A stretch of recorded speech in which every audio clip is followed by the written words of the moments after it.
Good morning, Facebook friends.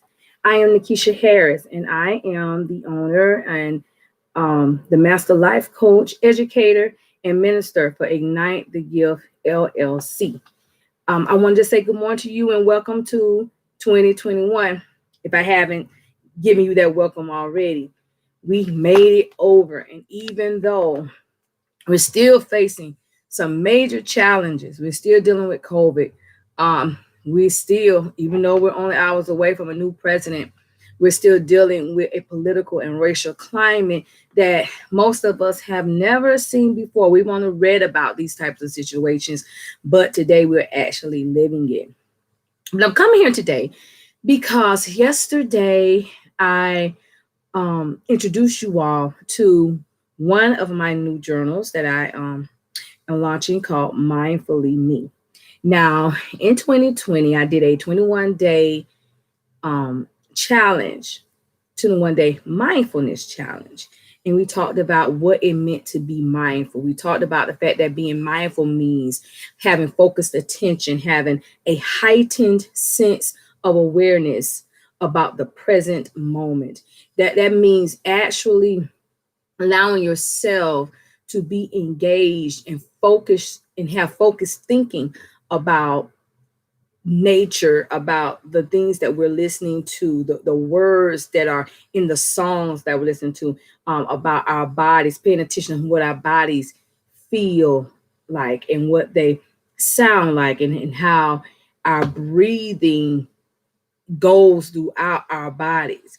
So I want to extend that a little further.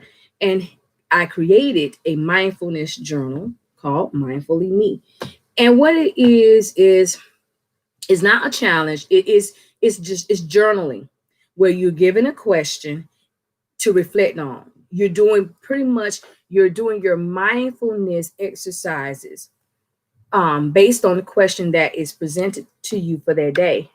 And every question is about you in some aspect. I like to say with this journal, it gives you the opportunity to get to know you. Yesterday, I started it off, and the topic was what makes you unique. When I posted on Facebook, I even gave some instructions, and I instructed you to just pause what you were doing for a moment. Take maybe about 15 minutes to do this entire journal entry. Start by stopping whatever it is that you are doing. Try to stop it 100%. And by 100%, I mean, if you're typing up something, hey, put your laptop away for just 15 minutes and just sit and think about what makes you unique. The Bible tells us that we were fearfully and wonderfully made.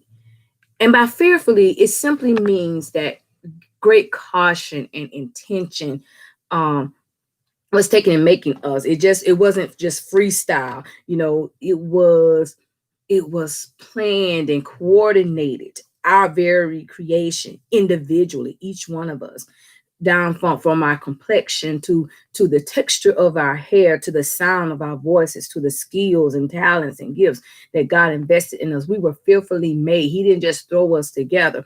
He took time and effort and intention in making us and invested in us some wonderful things. That's why it says we're wonderfully made. Each one of us individually, we're all wonderful. You can't help but be wonderful when you were created by a wonderful God. A lot of times, there's some people who are somewhat pessimistic and they have a problem not only complimenting themselves, but complimenting others.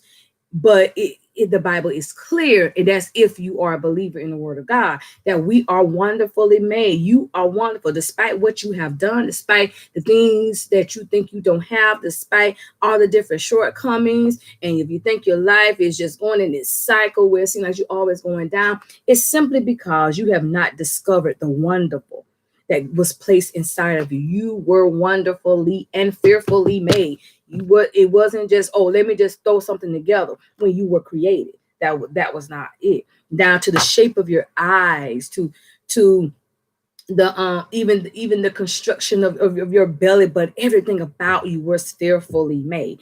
And when we if our lives are going seem to be, if we feel like we have no purpose, if we feel like our lives have no value, then my question to you is, have you discovered you're wonderful? That right there just excites me, knowing that even those of us who have done, we say, yeah, we've done some things, we made some differences. We have still yet to tap into the all that wonder that God placed inside of us. We've only scratched the surface of it. We have no idea the potential that resides in us because of all of that wonderful that God placed inside of us. So the first journal prompt for Mindful of Me says, what makes me unique? What makes you unique? And so in order to do that particular journal entry, you're going to have to do your mindfulness practice. And by doing that, I'm suggesting, and y'all please forgive my fingernails, they've been popping off one by one. Put my hands down. So what that means is that you need to take about 15 minutes to just and close your eyes and just think about what makes you unique. And don't be shallow with it. I mean, go deep. Go deep. What is it that makes you unique? What makes you different from the people that you are around every day? Um, and now, and when I say unique, it doesn't necessarily mean that nobody else has those qualities or those characteristics. It simply means that it's rare. The average person may not have all those things with you. You have to be there. The only time that you find yourself amongst people who have these characteristics is when you are find yourself in a very specific group of people. I would take, for example, um, I what makes you me unique? One thing that I love, and I'm so appreciative that God decided to invest in me when He was fearfully and wonderfully creating me, is that He made me a lifelong learner. I love learning. I love reading. He made me open minded, wherein not so much that everything I read changes what I think, but I allow it to challenge what I think. And I do question it, and I do ponder it, and I do compare it to what I currently think. And if I feel as though a paradigm shift is needed, then I do it. Going to seminary has brought so many paradigm shifts. It has challenged so many things that I learned as a child concerning the Word of God, just concerning what being a Christian is all about. My whole take on what being Christ-like, what being a Christian, what being righteous means has totally shifted. And I thank God that I am like that, because I know there are a lot of people who they believe what they believe, and especially a big mom or somebody like that told them that's it. No one else can ever tell them any differently. And I'm glad that that's not how God created me. I'm glad that He made me unique, and that I'm a lifelong learner, and that I have a mindset that allows me to take, when I get new information, to weigh it and to analyze it and to evaluate it, and then make the necessary paradigm shifts. I'm also what makes me unique also is that I feel like I have this confidence, um, wherein I don't feel the need to conform to other people. Oh, I've never been the kind of person who followed the crowd. When I was in school, what it was, I was doing that, and I thank God for that. I love writing. That's why you see me write more on Facebook than you would see me do video. Doing this video thing is not my thing. Please know, this is me stepping outside of my comfort zone. I prefer to write because for me it's so much easier. The words come out so much easier. As a minister, yes, I write my sermons. I always do, because that's my gift. Why should I forsake my gift just to be what everybody else wants me to be? I've gotten people to question me, oh, so you write all your sermon? Yeah, because that's my gift. My gift is writing. And that's sometimes where we fall short. We try to live other people's gifts, or we try to live our or we try to forsake the gifts that God gave us, or forsake the uniqueness that God gave us in order to satisfy everybody else's preference or expectation of us. And if God gave me a gift of writing, please tell me, why would I not write my sermons?